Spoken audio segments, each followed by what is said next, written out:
Hello મિત્રો, ઘણા બધા લોકોને પ્રશ્નો છે કે બજેટ સારું આવી ગયું, વ્યાજદરોમાં ઘટાડો થઈ ગયો કેમ કે આરબીઆઈની પોલિસી જાહેર થઈ ગઈ, બી મંથલી જે રેગ્યુલર આવે છે. અધૂરામાં પૂરું, ગઈકાલે દિલ્હીના પરિણામો પણ ભાજપની ફેવરમાં આવ્યા. આપણે જોયું કે ભાજપ ફરીથી 27 વર્ષ પછી સત્તા ઉપર આવી છે. તો બજાર કેમ નથી ચાલતું? ખાસ કરીને લોકોને એ કહેવાનું છે કે 7 લાખવાળું જે આવકવેરાની બજેટમાં છૂટ આપીને 12 લાખ કરવામાં આવી છે, એ 5 લાખનો ફરક છે.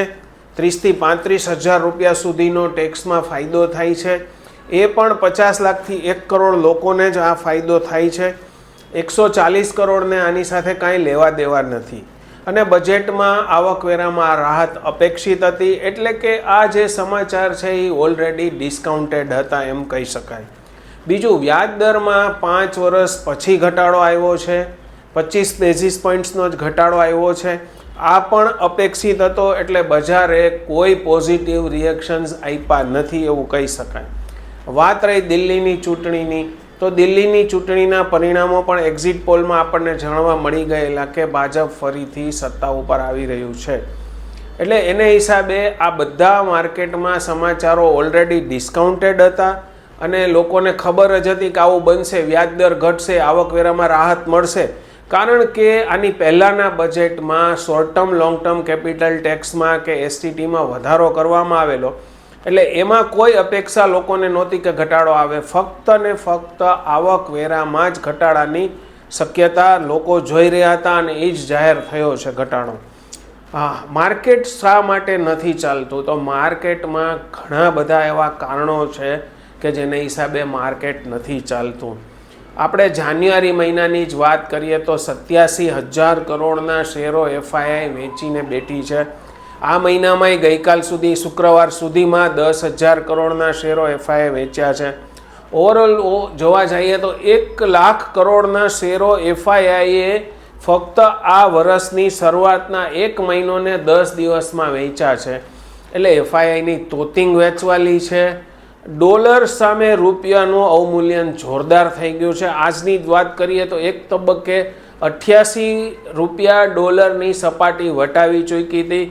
ત્યાર પછીના આ 3-4 કલાકના ટ્રેડિંગ સેશનમાં રૂપિયાએ ઘણી બધી રિકવરી કરી છે. 87.5 સુધી રૂપિયો ફરી પાછો આવી ગયો છે, પણ તોય આ 87.5નો ભાવ છે એ ઘણો વધારે છે. રૂપિયાનું સતત અવમૂલ્યન થઈ રહ્યું છે.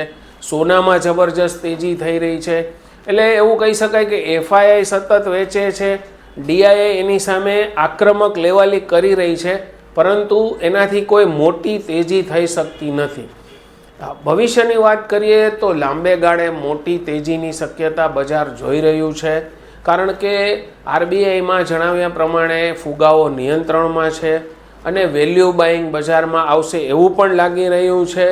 અને જે રીતે સ્ટોકમાં વેચવાલી આક્રમક એફઆઈઆઈ કરે છે કે નજીકના ભવિષ્યમાં એવું પણ બને કે એફઆઈઆઈ થોડીક વેચવાલી ધીમી કરે અથવા જો પોઝિટિવ થઈને ખરીદી કરે તો પણ બજાર ચાલે. અને વ્યાજ દરોમાં આના પછીની જે એપ્રિલમાં જે કાંઈ મિટિંગ છે આરબીઆઈની બી મંથલી, એમાં પણ હજી 25 બીપીએસ પોઈન્ટના ઘટાડાની શક્યતા બજાર જોઈ રહ્યું છે. થોડું ઘણો રૂપિયો સ્ટ્રોંગ થાય, ડોલર વધતો અટકે, ક્રૂડના ભાવો કંટ્રોલમાં રહે, થોડુંક વેલ્યુ બાઇંગ આવે, એફઆઈઆઈની વેચવાલી બંધ થાય અને આવકવેરાના જે કાંઈ સ્લેબ છે એની અસર આપણને જોવા મળે, લોકોને બચત થાય, લોકો ખર્ચો વધારે. બેંક ડિપોઝિટ્સના દરો ઘટવાથી નાના રોકાણકારો ફરીથી શેર બજાર તરફ જ વળશે, એમાં કોઈ શંકા નથી. એટલે લાંબે ગાળે આ 2 મહિના 4 મહિના માર્કેટ કોન્સોલિડેટ થાય એવી શક્યતા છે, પરંતુ ત્યાર પછી એક લાંબા ગાળાની તેજીનો પાયો બજારમાં નખાઈ રહ્યો હોય એવું લાગે છે. પ્રાઇમરી માર્કેટમાં પણ અત્યારે થોડીક સુસ્તી જોવા મળી રહી છે. ગ્રે માર્કેટના પ્રીમિયમો ઘટતા જાય છે, પરંતુ નજીકના ભવિષ્યમાં જ મોટા આઈપીઓ આવશે અને ગ્રે માર્કેટમાં પણ જોરદાર તેજી આવવાની શક્યતા રહેશે. આઈપીઓ ઓવરસબસ્ક્રાઇબ કંપનીઓને કરવા જ છે, એટલે કોઈ પણ રીતે પ્રીમિયમ પણ સારા નીકળશે, લિસ્ટિંગ પણ સારા થશે. ફક્ત ને ફક્ત સમયનો જ સવાલ છે.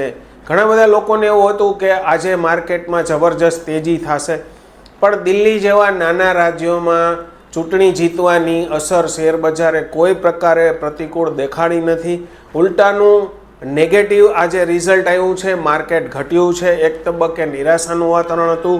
ધીમે ધીમે થોડોક સુધારો જોવા મળ્યો છે. એટલે એવું કહી શકાય કે આવનારા દિવસોમાં મોટી તેજી થવાની શક્યતા રહેશે. પરંતુ જો એફઆઈએ એની વેચવાલી અટકાવે, ડોલર વધુ સ્ટ્રોંગ થતો અટકે તો. વાત છે મોદી અને ટ્રમ્પની મિટિંગની.